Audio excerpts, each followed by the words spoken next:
Olá pessoal, tudo bem com vocês? Bem-vindo à nossa série de vídeos de apresentação dos professores do curso de Física da nossa universidade aqui, da UFSC, Universidade Federal de Santa Catarina. Eu sou o professor Jorge Condo, sou subcoordenador do curso e hoje a gente traz para vocês o professor Daniel, que vai apresentar um pouco do teu trabalho para a gente conhecer um pouco melhor da área dele.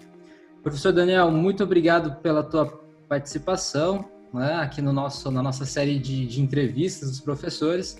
E eu estou fazendo essa pergunta para todo mundo. Quem que é você na nossa universidade? Bom, primeiramente, olá, né? Bom dia, boa tarde, boa noite, dependendo do horário que a pessoa estiver assistindo. E muito obrigado pelo convite para participar e parabéns pelo projeto aí que está tocando. É muito interessante a gente se apresentar assim, para a sociedade, né? Para os nossos alunos e também para fora da universidade. Bom, e quem eu sou? Então, eu sou o Daniel Puchel Dutra, sou professor do Departamento de Física, né? Não há muito tempo, entrei em 2019, e sou ligado ao grupo de Astrofísica, né? da Universidade Federal de Santa Catarina. Tá? Então, eu tenho lecionado, né? Como é da nossa carreira, tenho orientado, né? Recentemente, passei a fazer parte do grupo de professores da pós-graduação também, orientando um aluno de mestrado. E a minha pesquisa se concentra principalmente em astrofísica extragaláctica, né? E eu acho que é disso que eu vou falar um pouquinho para vocês aí durante essa apresentação.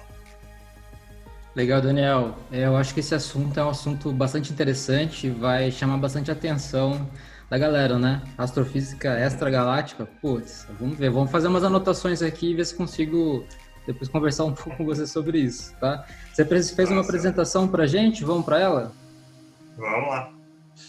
Bueno, então, vou falar um pouquinho para vocês da minha pesquisa, né? Talvez eu possa falar um pouquinho antes da minha formação. Então, eu me graduei em licenciatura em Física na Universidade Federal do Rio Grande do Sul, em Porto Alegre. Fiz um mestrado e doutorado também na URGS, com um período de estágio de 1 ano, o pessoal convenciona a chamar de doutorado sanduíche, no Instituto de Astrofísica de Canárias, que fica nas Ilhas Canárias, na Espanha. E depois do doutorado, eu fiz um período de pós-doutorado na URGS também, e depois um pós-doutorado aqui na UFSC, e acabei ficando. Então, tá bom, vamos começar a falar primeiro onde é que eu me encaixo aqui na UFSC. Então, eu faço parte do grupo de astrofísica. Tá? E o grupo de astrofísica hoje conta com 8 professores permanentes, né, professores do grupo, e as linhas de pesquisa que a gente aborda, né, no conjunto são principalmente então astrofísica estelar. Tem uma linha ligada a estrelas binárias, né, que são estrelas que estão muito próximas umas das outras, né, fisicamente, assim. E a interação delas, né, ou seja, elas estão próximas o suficiente a ponto de que é possível que o material de uma acabe indo para outra. Também é uma pesquisa sobre estrelas variáveis na Via Láctea, né, principalmente do professor Saito. Uma pesquisa sobre anãs brancas, que é um estágio final de evolução das estrelas. Né.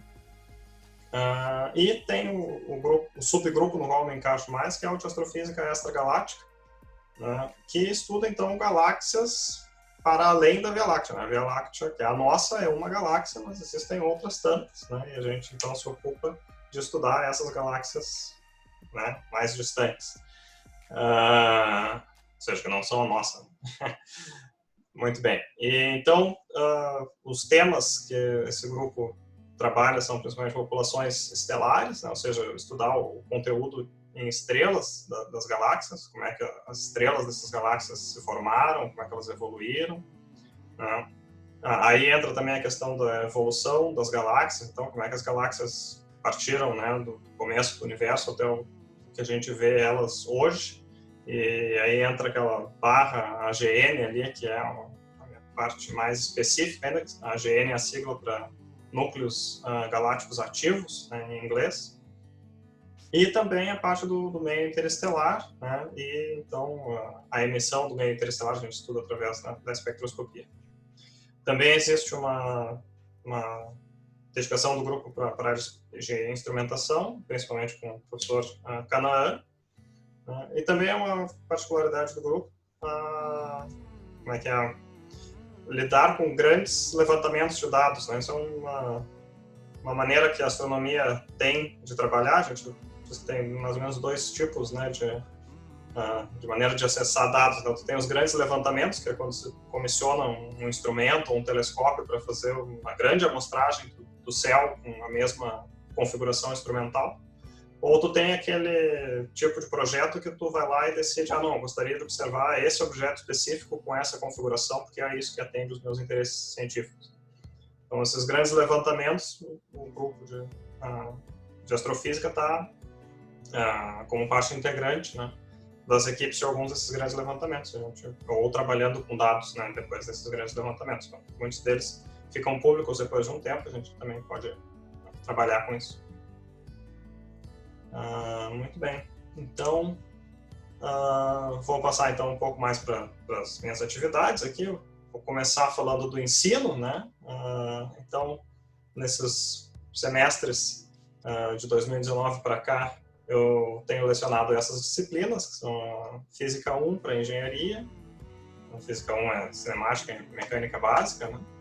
A Física 3, que é Introdução ao Eletromagnetismo para Engenharia e para Física. E também Teoria Eletromagnética, que é uma cadeira de eletromagnetismo um pouquinho mais avançada, né? Começa naquela segunda etapa ali do curso, quando a pessoa já precisa ter um pouquinho mais de maturidade. E tenho também orientado, né, estudantes, então tenho orientado estudantes na graduação e recentemente agora no mestrado. E aqui eu trouxe só 2 amostras do trabalho desses estudantes, né? Então, essa primeira imagem é ao centro, à esquerda, né? Faz parte de um trabalho já submetido de um estudante de mestrado, né, Muriel, em que a gente faz um estudo de caso, né, bem detalhado sobre a região nuclear de uma galáxia de núcleo ativo. Eu vou explicar um pouquinho melhor o que são esses bichos, né? E ao lado ali um outro trabalho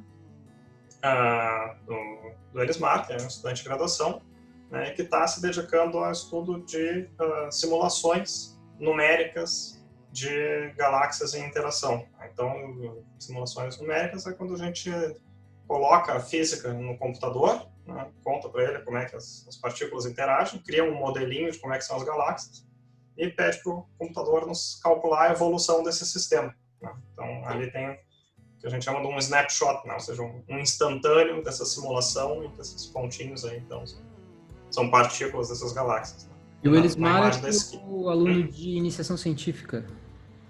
Isso, E essa simulação já é um resultado do trabalho dele. Isso, faz parte de uma série de testes que a gente vem fazendo, né? E aprendendo com isso. Muito bem. Então, também falar um pouquinho das atividades de extensão. Então, astronomia é uma daquelas áreas que, né, a gente pode dizer que ela parece ter uma vocação natural para a extensão. Assim, é fácil chamar as pessoas para conversar sobre astronomia, as pessoas se interessam naturalmente por isso. E a gente tem coisas que são verdadeiramente bonitas, né? Tem um senso estético, né? Então, as pessoas se encantam com imagens do cosmos, né? Com galáxias. Então, aqui tem alguns projetos nos quais eu participei durante a minha formação, nos tempos que eu estava na URGS, que eu comecei, inclusive, a lidar com astrofísica trabalhando com extensão, né, não com pesquisa, com o Observatório Central, que é um observatório histórico em Porto Alegre. Depois eu também fiz parte da equipe do Observatório Educativo Itinerante, que é um projeto muito bonito, que leva astronomia principalmente para escolas do interior do estado. Então a gente fazia seminários com os professores da rede pública, principalmente, né, para dar subsídios para os professores terem material para trabalhar sobre a astrofísica, né, com seus alunos. E ultimamente eu tenho colaborado então aqui com o Observatório Astronômico da UFSC, que em tempos normais é aberto sempre às quartas-feiras após o pôr do sol. E agora ele está operando em modo remoto também, né? Então, O modo remoto é as famigeradas lives, né? Então tem a live do observatório. Eu vou depois passar o link, né, para o Jorge pôr na descrição do vídeo ali para o pessoal acompanhar. Então é 2 quartas-feiras por mês, a equipe do observatório e convidados discutem com os internautas, né, algum tema que a gente escolha para a semana. Então tem apresentações e depois um período de discussão, né? A gente atende dúvidas das pessoas. Eu tô acompanhando as lives lá, viu, Daniel? Sempre faço uma pergunta ou outra lá e a galera maravilha. Tá bem legal lá esse projeto. Bom, muito obrigado. Repasso como é que é a parabenização para o pessoal ali, para os bolsistas do observatório que estão gerenciando principalmente esse projeto. Então, adiante. Então, agora eu vou falar um pouco da minha pesquisa propriamente dita. Então, meu tema central de pesquisa são galáxias de núcleo ativo. Tá? Então, galáxias de núcleo ativo são galáxias que têm no seu núcleo, hoje, né, a gente sabe, o paradigma é esse, que no núcleo delas tem um buraco negro supermassivo e que esse buraco negro supermassivo está consumindo matéria, está no processo de acretar matéria. Né? Então, o gás está fluindo em direção a esse buraco negro, está sendo consumido pelo buraco negro. Então, o que seria uma galáxia que não tem um núcleo ativo? É que ela não tem um buraco negro? Não, é que simplesmente pode ser que o buraco negro esteja lá, mas não tenha gás caindo em direção a ele, então a gente não veria a evidência, né, dessa atividade. Né? A atividade é o fato do buraco negro estar consumindo matéria. Tá? Então aí, essa imagem que eu coloco na tela, né, de uma galáxia bastante famosa, é o mais próximo núcleo ativo da Terra, que é a galáxia Centaurus A. E essa imagem é uma imagem falsa cor. Ela não é o que a gente veria se a gente olhasse, né, diretamente para essa galáxia. Então aí, nessa imagem, nós temos, além da luz visível, também mapeada a emissão em rádio e a emissão em raio-x.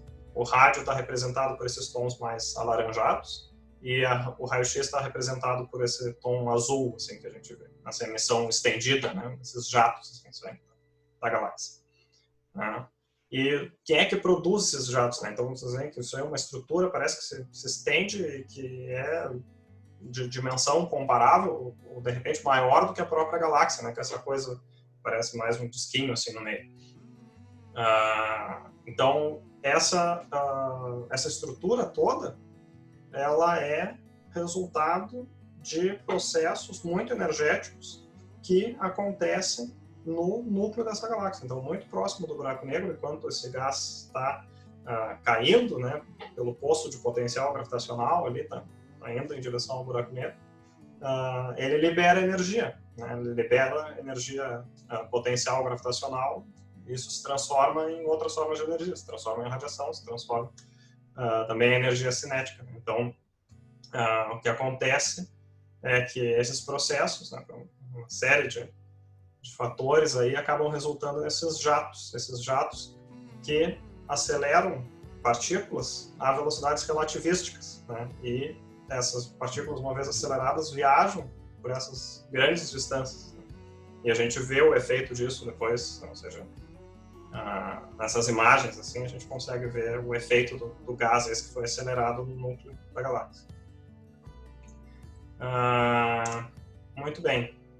Então, dentro da astrofísica, tem áreas, né? Tem uma área mais teórica e tem uma área mais observacional.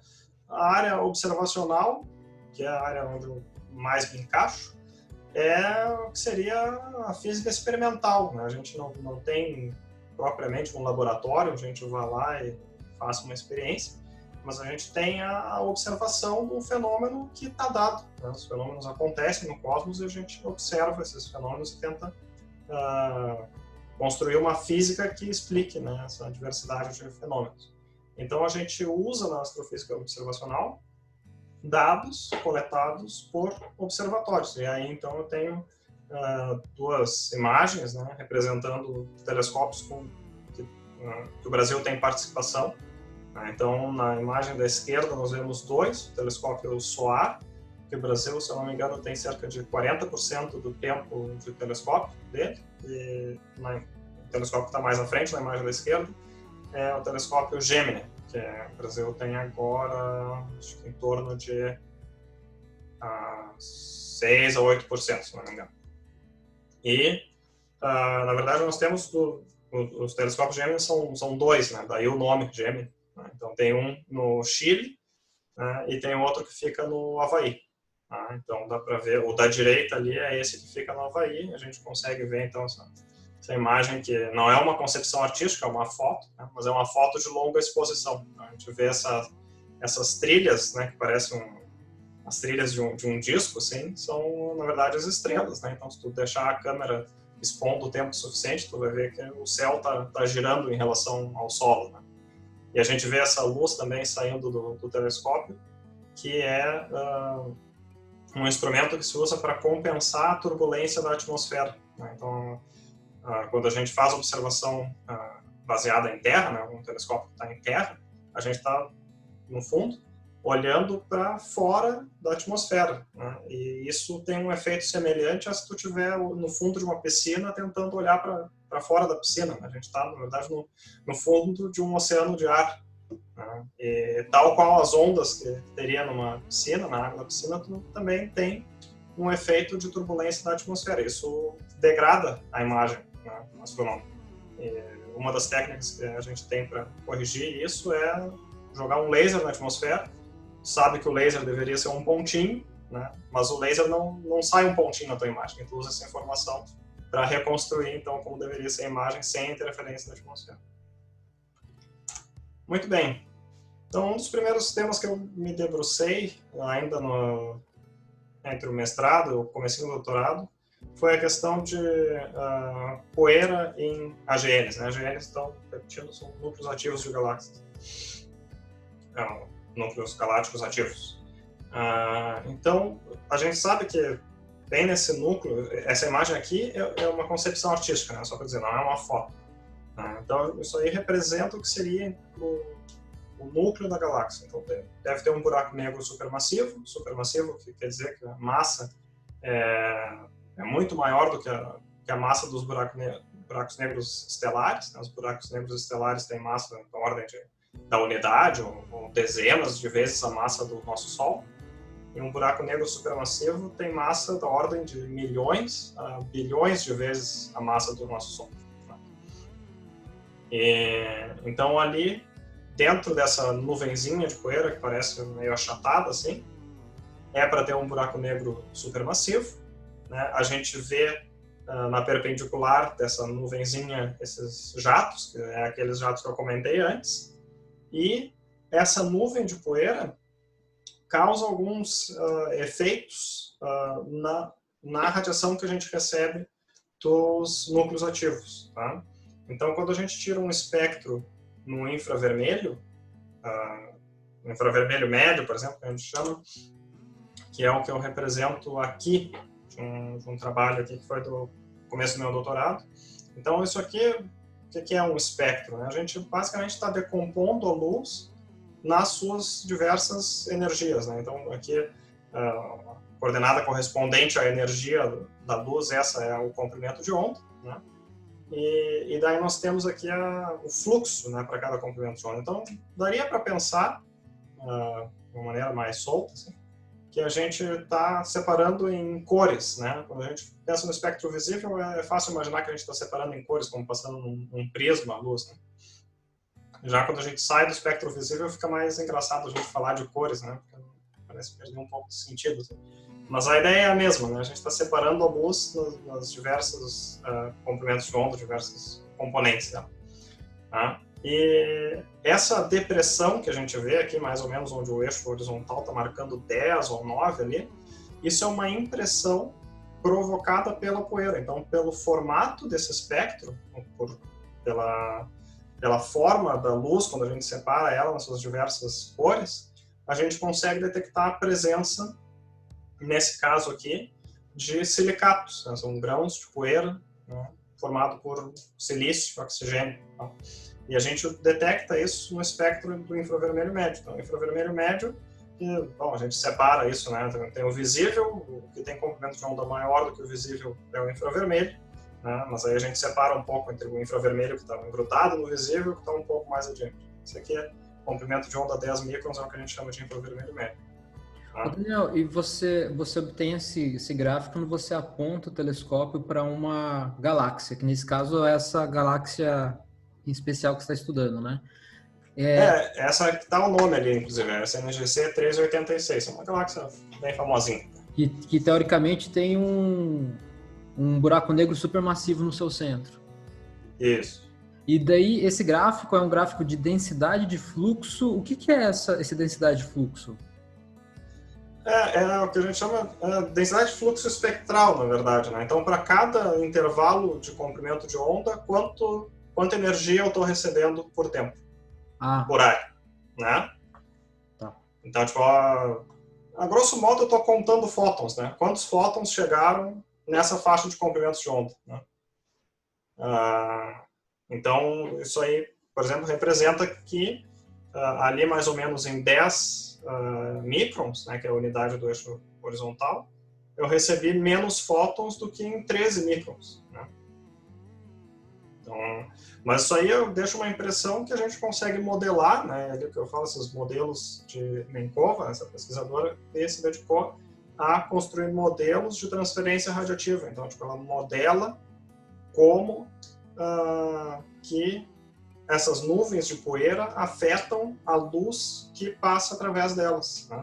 Então, a partir desses modelos, que são teóricos, a gente consegue comparar eles com uma observação e deduzir propriedades da poeira que está no caminho, tá? Porque a gente não consegue ver diretamente essas nuvens de poeira, mas a gente consegue ver a impressão que elas deixam no espectro, né? E a partir daí deduzir propriedades sobre esse que a gente chama de um toro de poeira, um toroide de poeira em torno do buraco negro central esse. Que também é uma coisa que está meio discutível agora, porque de lá para cá outras observações foram se acumulando e parece que a distribuição de poeira não é bem essa que a gente imaginava. Tem outras componentes aí que deixam o problema um pouco mais complexo. Mas mesmo assim, que a poeira que esteja exatamente na direção da linha divisada cause essa impressão no espectro é uma coisa bem fundamentada. O Daniel, e o campo magnético altera esses espectros de alguma forma ou não tem nenhuma influência? Altera, sim, mas não nesse regime de...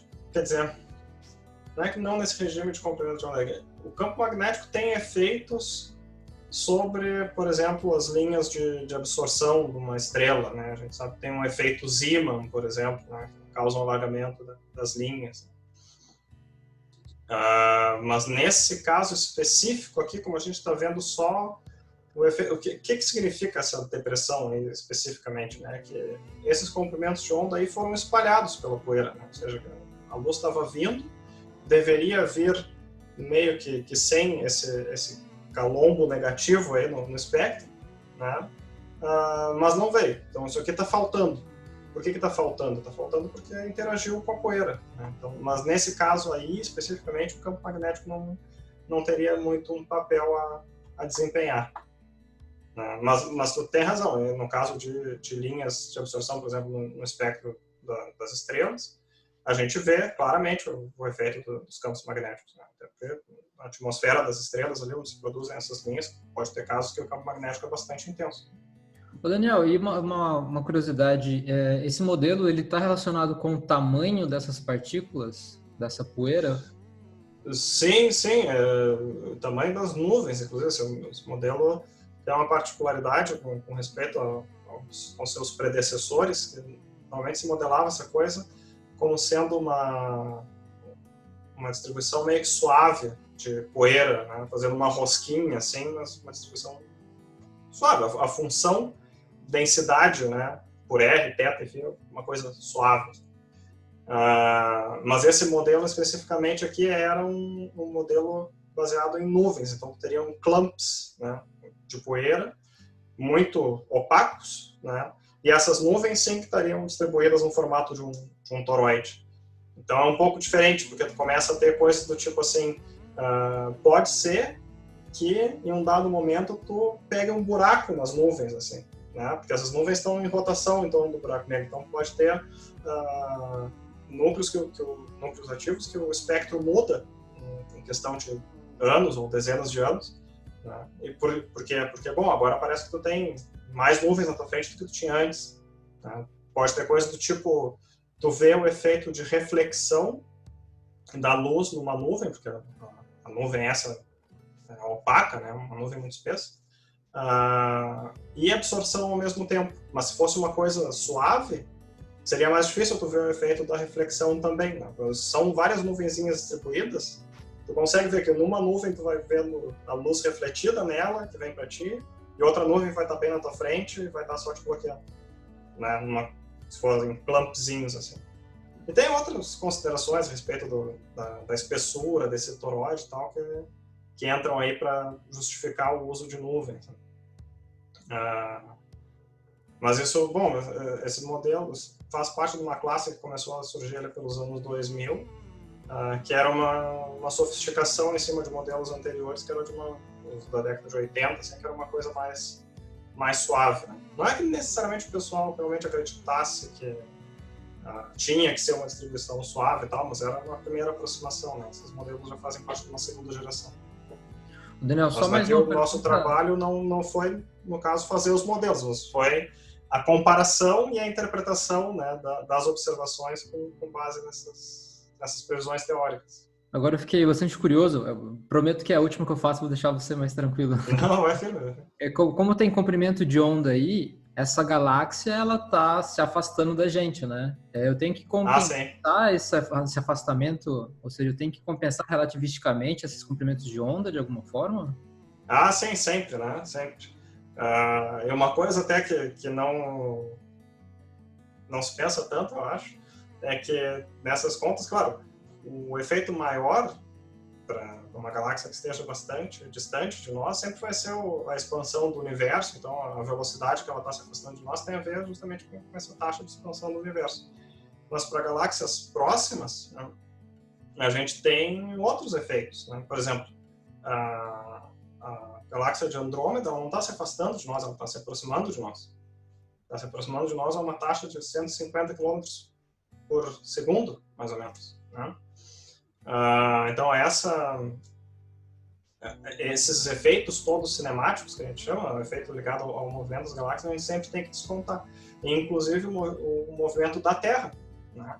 Porque tu olha para uma galáxia, se ela estiver no lugar certo, né? Tu vai olhar para uma galáxia em janeiro, por exemplo, e tu vai ver ela andando a 60 km por segundo numa direção, ou em relação a julho, né? Porque em um certo momento a Terra pode estar indo em direção à galáxia e dali a 6 meses a Terra está voltando em relação à galáxia. Então, sim, esses efeitos todos a gente sempre tem que levar em consideração para... Claro que daí é pequeno, né? A velocidade da Terra é tipo 30 km por segundo ao redor do Sol. Um efeito menor em comparação com a velocidade das galáxias e a taxa de expansão do universo. Mas mesmo assim, sempre é uma coisa que aparece nas observações. Se tu tem uma observação precisa, tu nota isso. Se tu compara dados, por exemplo, que tu tomou, sei lá, é normal tu recorrer aos arquivos, né, dos observatórios e pegar observações de uma outra época. E sempre é bom dar uma corrigida, ver, não, quando é que eles observaram? Onde estava a galáxia no céu quando eles observaram? Eles estavam indo em direção à galáxia ou estavam voltando em direção? Isso sempre aparece e sempre tem que ser corrigido. Legal. É um processo bastante dinâmico, né? Tem que ficar muito antenado essas correções. Isso tem efeitos bem significativos, sim. Dá para ver a diferença no aspecto. Bueno, então, posso continuar? Não tem mais nenhum questionamento? Hein? Então, muito bem. Então, essa história de núcleos ativos, né, foi um assunto que foi se desenvolvendo ao longo do século XX, né? Lá pela década de 40, 50, o pessoal já tinha bem claro que existiam essas galáxias que tinham um núcleo ativo. Embora o conceito de que fosse um buraco negro supermassivo no centro e tal, evoluiu mais tardiamente, né? Isso foi um paradigma que foi se assentando aí, virou meio que ponto passivo, eu diria ali pelos anos 80, 90. Ah, mas, como eu disse, então já era uma coisa conhecida, né, esses núcleos de porque a gente sabe que tu olha para a galáxia, tu consegue fazer um perfil de brilho da galáxia, e as pessoas já percebiam que tinha um ponto no centro das galáxias que era muito brilhante, tinha muita luz vindo de uma região muito diminuta da galáxia. Daí que vem toda essa busca para tentar entender que processo tão energético é esse, que faz numa região tão pequena da galáxia, né, uma emissão de energia que é comparável à da galáxia inteira, né, por vezes. O núcleo ativo esse, no processo do buraco negro afetar a matéria, ele libera energia que é da ordem da energia liberada por todas as estrelas da galáxia. Mas, então, bom, esse estudo então, vem acontecendo já há bastante tempo, mas uma coisa que foi ganhando mais força nos últimos 30, 40 anos é a questão da ligação da evolução do buraco negro supermassivo esse com a evolução da galáxia, né? Então, como que poderia a evolução de um afetar o outro? Será que o buraco negro, quando acreta a matéria, produz esses jatos, né? Ele impacta de alguma forma a formação de novas estrelas na galáxia? Ele impacta a maneira como a galáxia pode continuar acretando gás do meio intergaláctico, né? Então, essas considerações todas foram sendo feitas, né, a partir do final dos 80, na década de 90 e tal. E a pesquisa sobre núcleos ativos, hoje em dia, tem mais se focado nesse aspecto, né, de como que os núcleos ativos podem interferir na evolução das galáxias. A gente tem alguns palpites para isso, né? Tem algumas coisas que aparecem nas simulações cosmológicas, né, que a gente tenta, a partir de condições iniciais tiradas, né, da radiação cósmica de fundo, a gente tenta evoluir o universo até os dias atuais e tu vê se dá a mesma coisa. Vê, por exemplo, se aparece o mesmo número de galáxias que a gente tem hoje, né? Se aparece tantas galáxias de quanta massa, por exemplo. Então, esse tipo de simulação e outras considerações teóricas assim, nos dão algumas dicas a respeito da interação entre a galáxia e esse núcleo ativo, né, e o buraco negro central. E uma das coisas, então, é uma possível correlação entre a formação estelar. Pode ser que o gás esse que está indo em direção ao centro da galáxia, que está indo em direção ao buraco negro, que perdeu o momento angular por alguma razão, pode ser que tenha interagido com uma outra galáxia, pode ser um processo circular mesmo da dinâmica da própria galáxia. Será que nesse caminho em direção ao núcleo ele não poderia também dar início à formação de mais estrelas próximo ao núcleo? Porque afinal esse gás está indo lá, está se tornando mais denso. Poderia ser que essas nuvens de gás ficassem densas o suficiente para dar início a um evento de formação estelar. E esse aí foi um trabalho também que eu desenvolvi nessa linha durante meu doutorado e aqui tem um gráfico só que demonstra uma tentativa de uma correlação. A gente sabe que essas coisas têm uma dispersão muito grande, né? Mas basicamente o que estava tentando se mostrar aqui é tentar se detectar uma relação entre eu tenho um apontador aqui, entre o que seria a luminosidade do OGN, ou seja, quanta energia o núcleo ativo está entregando em uma forma de radiação, e qual é a taxa de formação estelar, né? Isso aqui, quantas estrelas estão se formando em massas do Sol por ano, né? Uma medida só. Então, quanta massa a gente está transformando em estrelas por ano. E é bom, tem uma amostra não era muito grande, que era coisa de 14 galáxias nesse estudo aqui. E a gente vê que alguns pontos têm uma tendência meio que a se alinhar a uma certa taxa entre, né, uma taxa de formação estelar entre 10 e 100 vezes menor do que a taxa de acreção do buraco negro. Ou seja,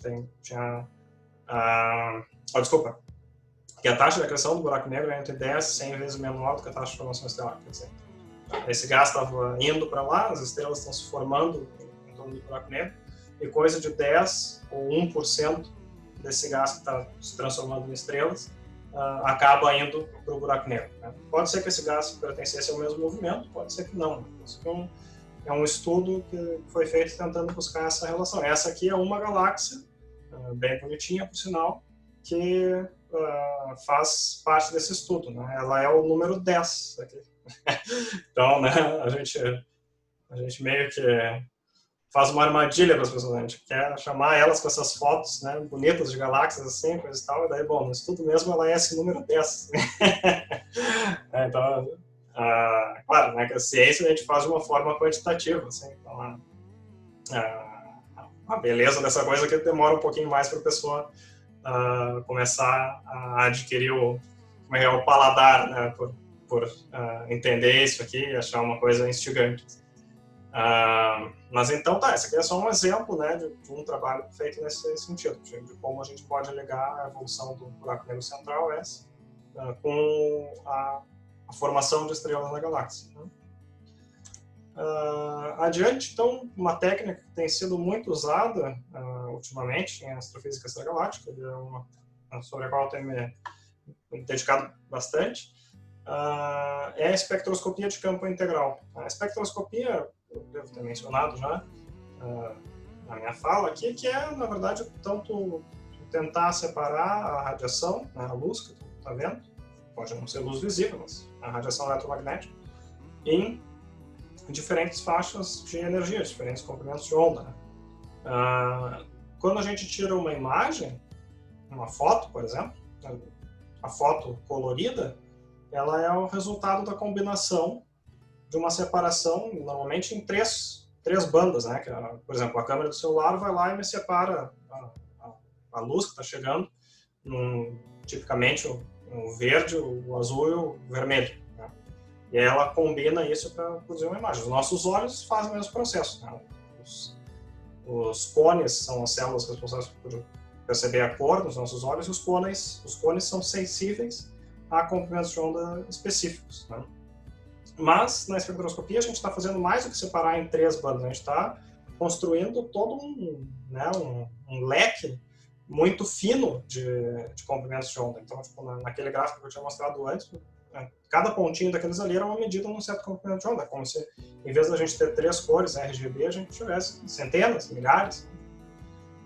Então, a espectroscopia de campo integral, o que é? Além de tu querer um espectro, tu quer saber onde está esse espectro e tu quer obter centenas ou milhares de espectros ao mesmo tempo. Né?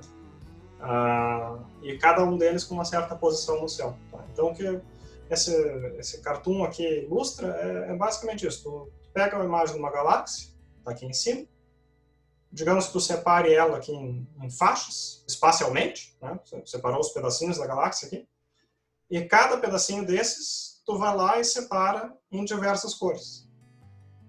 E depois, com alguma técnica computacional, tu reconstrói essa imagem, só que agora com cada cor separada. Então, tu acaba tendo o que a gente chama de um cubo de dados. Tu tem a dimensão espacial, porque tu sabe de onde veio cada pontinho desses aqui, e como cada pontinho depois tu separou nas cores, tu também tem uma dimensão espectral, que a gente chama, tu separou, né, em comprimentos de onda. Então, tu produz um cubo, né, uma coisa tridimensional. Tu tem duas dimensões de espaço e uma profundidade que é espectral. Então, para cada ponto da galáxia, agora a gente tem um espectro e a gente sabe de onde é que veio aquele espectro ali. E o que a gente faz com isso? A gente constrói mapas de algumas propriedades físicas das galáxias. Então, a gente pode medir o fluxo de uma determinada linha. Olha, o que são essas linhas aqui? Não sei se dá para ver bem nesse espectro, talvez um outro vídeo para ver um pouco melhor. Mas essas linhas são transições atômicas. Né? Então, quer dizer, quando um átomo é excitado, né? Digamos, o átomo de hidrogênio ele é excitado por algum motivo, o elétron passa de um nível, que era o nível fundamental, digamos, para um nível superior. O elétron não vai ficar lá para todo sempre. Uma hora ou outra ele relaxa, como a gente diz, ele vai voltar para o estágio fundamental. E no processo, ele emite um fóton. Né? Ou, o que é mais comum em nebulosas, assim, então, o átomo de hidrogênio é ionizado. Quer dizer, recebeu um fóton, tinha energia suficiente para tirar o elétron do átomo. Né? Então, fica só o próton. Quando o próton absorveu o elétron vai voltar, não direto para o nível fundamental, pode ser que volte, mas não é obrigatório. pode voltar para qualquer nível. E, estando naquele nível, depois ele vai cascateando até o nível fundamental.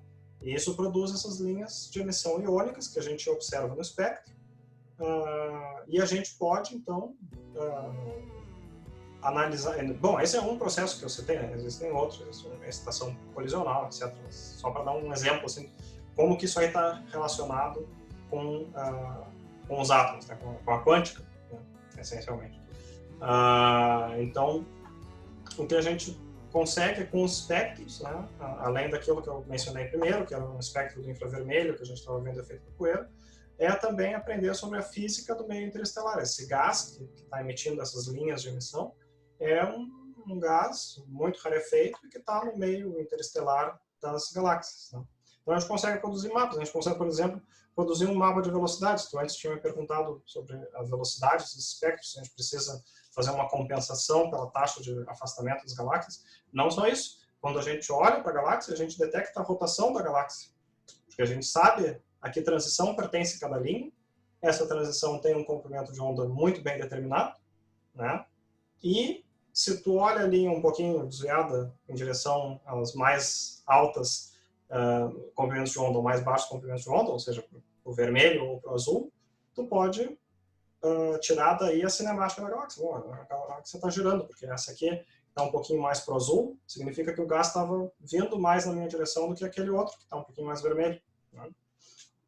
Então, uma série de propriedades a gente pode tirar do espectro da galáxia. E tendo, então, cada espectro tendo uma posição determinada, a gente consegue construir um mapa dessas propriedades nas galáxias. Então, isso tem se tornado meio que a técnica padrão para o estudo, né, de Daniel, mas galáxias.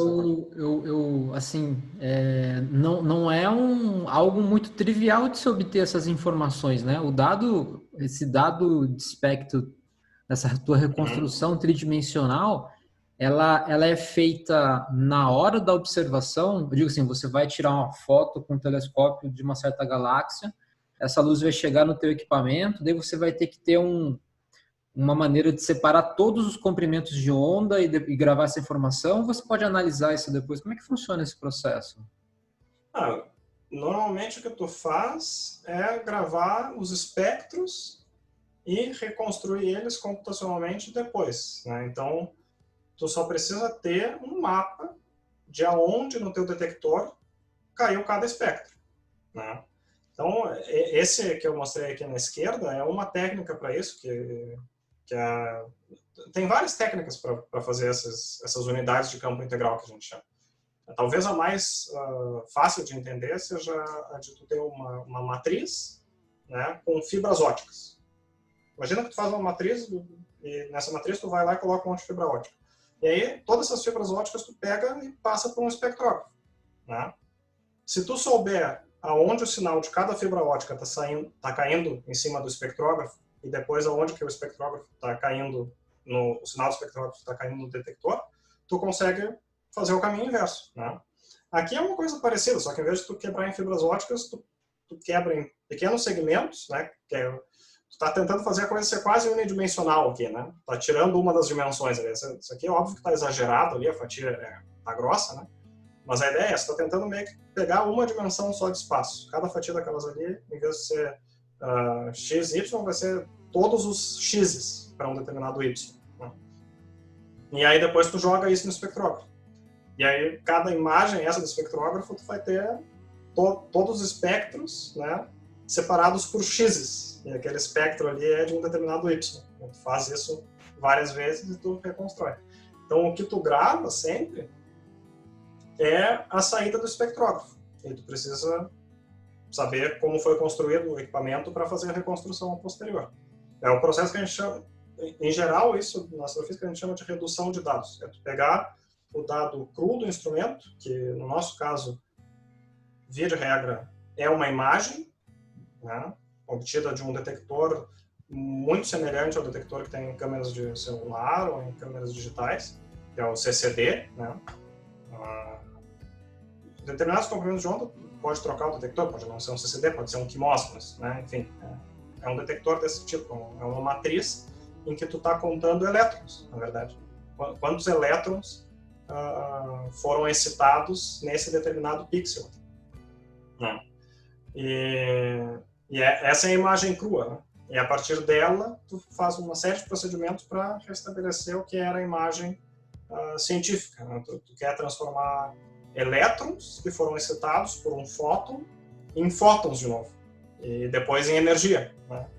Então, tu quer transformar de contagens de elétrons em uma certa matriz para energia, comprimento de onda, fluxo. Não sei se foi claro, mais ou menos, nessa transformação. Então isso aqui é só um exemplinho de coisas que a gente pode aprender com o espectro, né? Fazendo mapas dessas propriedades todas. Inclusive uma aqui no cantinho, esse NE, significa densidade eletrônica. Isso é uma coisa que a gente pode descobrir qual é a densidade de elétrons no meio interestelar, né? Também a partir da quântica. A gente sabe que determinadas linhas, no caso aqui do enxofre uma vez ionizado, nessa anotação espectroscópica que a gente chama, isso aqui significa que é uma linha do enxofre uma vez ionizado, e tem um determinado parzinho de linhas que a gente sabe que a relação de fluxos entre esse par de linhas está diretamente ligada à densidade do gás, né? Tá ligado à probabilidade de um ou outro nível ali ser excitado ou desexcitado colisionalmente. Então essas coisas todas nos levam à física do meio interestelar, né? Através da análise do espectro. Então, com a espectroscopia de campo integral, é tudo que tu fazia num espectro, só que agora, em vez de tu ter um espectro de uma galáxia, ou um espectro de uma estrela, ou o que a gente tinha antigamente, que era o que se chamava de fenda longa, que é só uma dessas fatias ali, agora tu tem um mapa bidimensional de todas essas propriedades. Isso já é uma técnica que está se tornando padrão desde meados dos anos 2000. Muito bem. E por fim, então, eu ia comentar um pouco nessa questão da física computacional. Quando eu entrei na UFSC, eu entrei através de um concurso para física computacional. E todo esse processo que eu estava comentando contigo de redução de dados, isso é um processo eminentemente computacional, né? E, inclusive, a análise dos dados depois é um processo também que envolve muita computação. Porque a análise dos dados requer que tu ajuste perfis nessas linhas. Tu quer tentar representar isso, tentar representar a emissão através de expressões matemáticas, né? Isso requer um ajuste computacional, que a gente chama de um método de minimização, né? Tem um modelo que diz, olha, eu acho que a minha linha é uma função gaussiana. Então agora eu preciso descobrir quais são os parâmetros da gaussiana que melhor representa a linha. Então, tipo, aqui nessa imagenzinha aqui em cima, eu tenho um espectro, tá? Também um espectro obtido por essa mesma técnica. Então aqui tem um mapinha da velocidade de uma certa linha, eu acho que é essa aqui que está mais alta. Então esse aqui é o espectro, embaixo aqui a gente tem o que a gente chama do contínuo estelar, é a emissão das estrelas, que é... O que é a estrela? A estrela, para quem já fez a Física 4, eu acho, é um corpo negro, né? Um corpo negro acrescido de mais umas coisinhas em cima que vem da atmosfera da estrela, né? Então, tipo, a estrela é um gás em alta pressão, né, até um certo ponto, e depois esse gás vai se tornando mais rarefeito, né? A parte mais rarefeita do gás, essa produz impressões no espectro, que é justamente a absorção de determinadas espécies atômicas ali que tem na atmosfera, que produzem linhas de absorção. Mas a parte que está em alta pressão, do gás da estrela, produz o espectro de um corpo negro. É um espectro que qualquer sólido ou gás, não importa a sua composição, produz, né? O espectro do filamento de uma lâmpada incandescente, o espectro do carvão na churrasqueira lá, vai ser essencialmente não, exatamente o mesmo, a depender apenas da temperatura, né? Então, isso aqui que a gente tem aqui embaixo é o espectro das estrelas, né? Que é como se fosse, como eu estou olhando para uma galáxia, eu não estou olhando para uma estrela isoladamente, mas eu estou vendo sim o efeito da combinação de várias estrelas dessa galáxia, que estão todas na minha linha de avisado, né? É importante lembrar que a galáxia ela é majoritariamente transparente, né? Quando eu olho para um pedaço da galáxia, eu não estou vendo a superfície da galáxia, eu estou vendo todas as estrelas que estão naquele caminho, né? Integradas, né, na direção da linha de avisado. E em cima desse contínuo estelar aqui a gente vê esses picos aqui, que são as linhas de emissão. Então, isso aqui são essas transições que eu estava falando antes, de um gás muito rarefeito, que, uma vez desexcitado, emite a diferença de energia de níveis na forma de um fóton que a gente consegue medir. Tá? Aquelas duas linhas que eu falei do enxofre, que nos dão a densidade, são essas duas aqui nesse cantinho. Né? Ela parece uma só, mas são duas, e se a gente medir direitinho os fluxos de cada uma, a gente consegue ter uma estimativa da densidade. Essa linha mais alta aqui é a transição do hidrogênio do nível 3 para o 2. Né? O número quântico principal 3 para o número quântico principal 2 faz essa linha aqui. Então, todo esse processo de tentar representar o espectro em termos de funções de fácil trato, como uma gaussiana, né, ou alguma outra coisa assim, envolve um processo computacional. Isso é uma coisa a qual eu tenho me dedicado bastante. Então, quem quiser dar uma conferida nos códigos pode ir lá nesse endereço aqui. Tem alguns repositórios lá no GitHub, código aberto, né? Podem pegar, brincar, estragar, fazer o que quiser. O importante é se divertir fazendo código. E também me dediquei, acho que principalmente no mestrado, esse trabalho aqui foi no mestrado, que está esse gráfico aqui embaixo, um algoritmo de redução. Depois eu continuei fazendo isso para esse outro código aqui, para outro tipo de instrumento, mas esse processo de redução também é um processo computacionalmente intensivo. Ou seja, tu quer isso aqui, tu tinha dúvida de que cara tem isso quando tu mede? Isso aqui é um espectro. Né? Esse aqui tem uma certa particularidade, porque aqui nós não temos só uma ordem de dispersão, mas a gente faz uma técnica que se chama dispersão cruzada, e tu tenta colocar diversas ordens no mesmo chip. Né? Tu faz um CCD tem uma certa dimensão lá, o espectro que tu obteria no espectrógrafo seria uma coisa linear, né? Mas para economizar espaço, ou melhor, fazer melhor uso do espaço do chip, tu tenta, por um arranjo óptico, botar mais ordens de fração no mesmo chip, né? E ter pedaços diferentes do espectro ali. Então isso aqui é a medida, isso é um mapa de um chip, e o chip está me dizendo, nesse ponto específico aqui, eu contei tantos elétrons excitados. Né? E aí eu preciso transformar isso aqui, de alguma maneira, em unidades físicas, em comprimento de onda e uma densidade de fluxo. Né? Fluxo, no caso, então, quanta energia por área por tempo, né? Eu estou medindo. E aqui, a densidade espectral de fluxo, então, quanta energia por área por tempo por unidade de comprimento de onda, né, no caso. Então, esse aqui também é um trabalho que demanda bastante programação, né? E as duas coisas, né? É importante não só ser um profissional de programação, mas entender a ciência que tu está tentando representar com aquela programação. E agora, mais recentemente, então, também tenho dedicado um pouco a esse trabalho de simulações de N-corpos, que a gente chama, né? Simulações de muitos corpos. Nesse trabalho do meu aluno de iniciação científica aí, que está querendo enveredar por essa área.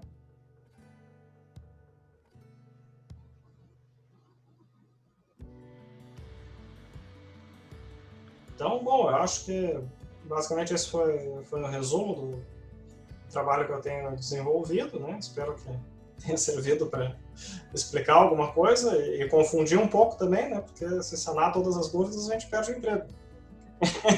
Tem que restar alguma dúvida aí para a gente continuar resolvendo essas coisas.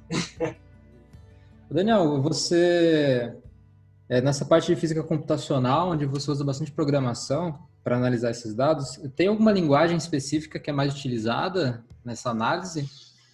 Ou isso varia do pesquisador? Não, varia, mas eu vou te dizer assim, a comunidade da astrofísica tem gravitado para duas, principalmente. Python, em primeiro lugar, e R, agora, mais recentemente. Isso em linguagens alto nível, né? Porque, não sei se a audiência está familiarizada com linguagens de programação, mas basicamente a gente pode separar as linguagens de programação em linguagens alto nível e linguagens baixo nível. A linguagem alto nível seria aquela que tem mais coisas prontas, que a interface com o usuário é mais amistosa e tal. Então, Python é uma linguagem alto nível, uma linguagem de scripts, né? Não precisa compilar o código. IDL, que era uma linguagem proprietária, que também estava bem na moda aí nos anos 2000. Então, são coisas mais alto nível. Né? O Wolfram, eu acho que também é uma linguagem, né? Matemática. E tu tem as coisas mais baixo nível. As coisas mais baixo nível são aquilo que tu programa quando tu está demandando mesmo alto desempenho da tua máquina. Né? Então, tu não vai fazer uma coisa que precisa ser interpretada, tu vai fazer um código que é compilado. O que significa compilar? Significa tu traduzir uma coisa que é lível, é inteligível por um humano, para uma coisa em linguagem de máquina, utilizada para ser usada por um determinado processador. Então, aí entra Fortran, C, né? Assembler, né? Essas coisas. Então, a comunidade normalmente tem usado bastante Python, né? E eu tenho visto também um movimento em direção ao R. Mas continua, eu acho que a linguagem mais utilizada para coisas computacionalmente caras, acho que majoritariamente C, mas ainda tem uma boa fatia de Fortran para quem ainda faz essas coisas computacionalmente caras. Então, no próprio código que eu desenvolvi para ajuste, tipo, a parte que lida com entrada e saída de dados é Python, porque quem tem paciência para fazer isso. Bom, dá para fazer em outras linguagens, mas é mais trabalhoso. Né? Essa pergunta que eu ia fazer, se o pessoal entrar no teu link ali do GitHub, se ele vai encontrar um código, em qual código que era? É Python, então, quando ele encontra ali? Vai encontrar em Python com uma pitadinha de Fortran, só para dar um gostinho. Daniel, toda galáxia obrigatoriamente tem um buraco negro no centro dela?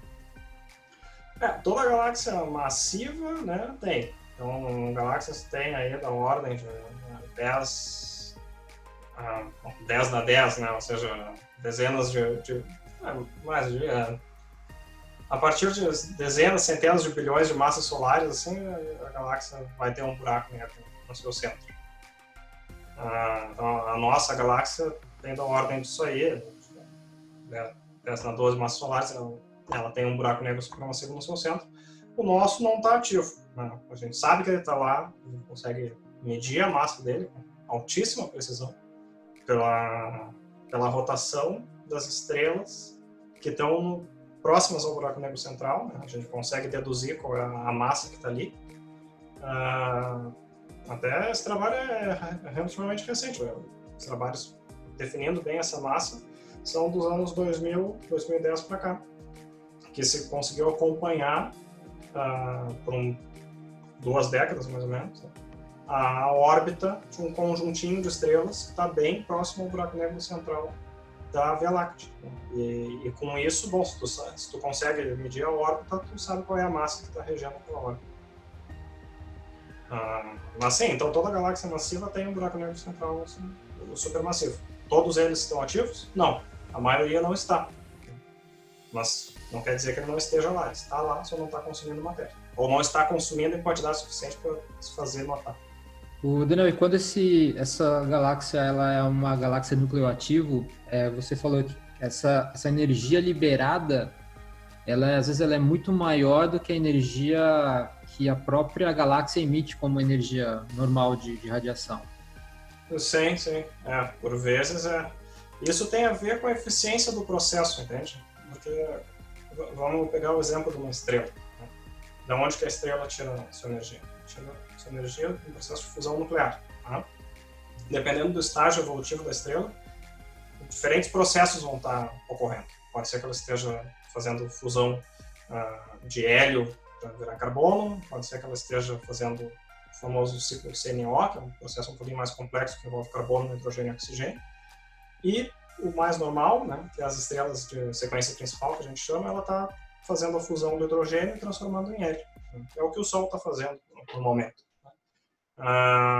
Então, esse processo de transformar hidrogênio em hélio, ele tem uma eficiência que é de 0,7%.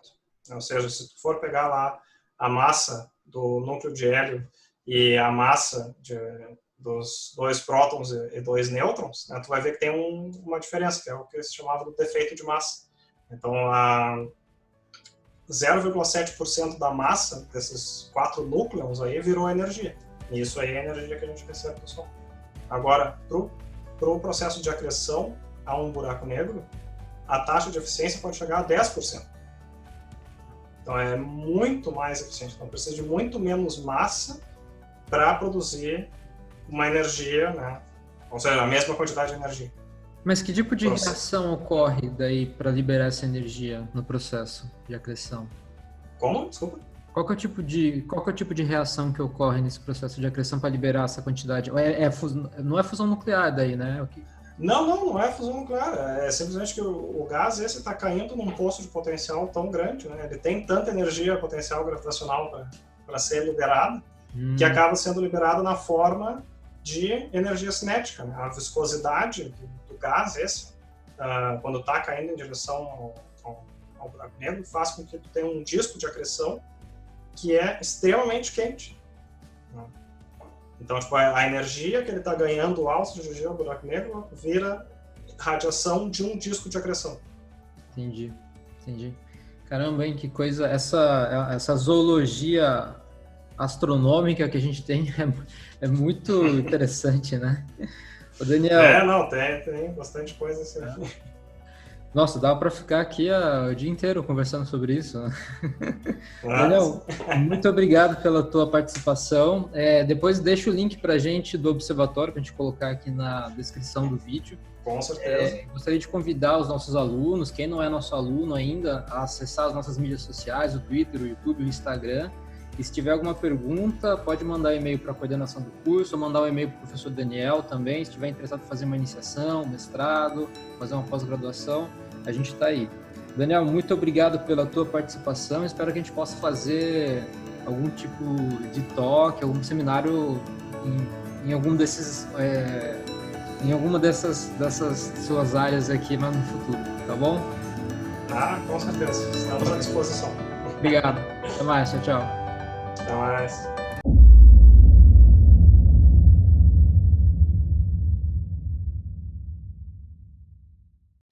E daí, cara, quando você começar a falar na apresentação, eu vou deixar mudo o meu microfone. Porque, para evitar som daqui e só continua cortando coisa aqui do lado, então... Sim, eu tô escutando de vez em quando uma serra. Pois é, olha só. Eu sou o professor Jorge Condo, sou subcoordenador do nosso curso. E a gente traz nessa série aqui uma apresentação dos nossos professores, para que vocês conheçam um pouco sobre a pesquisa. Tem um barulho atrás, né? Porra! Caramba. E é isso, Daniel. Acho que tá bom, cara. Caramba, hein? Tá bom? Tá joia? Deu 10 coisas aí, mas deu um zilhão de horas. 1h30.